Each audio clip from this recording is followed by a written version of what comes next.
let me put it to you straight. Here, listen, this is the thing. If you don't get the right contractor, things are going to happen, and they're not going to be good.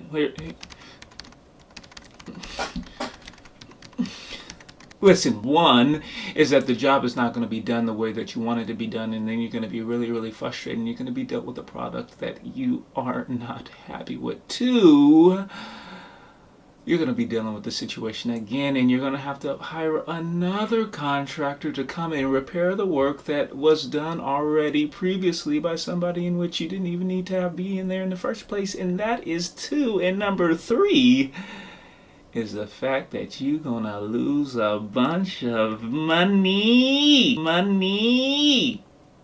So please, make sure you keep those three things in mind. Make sure you hire the right guy, so that it prevents you from hiring another guy, so then it prevents you from paying more money.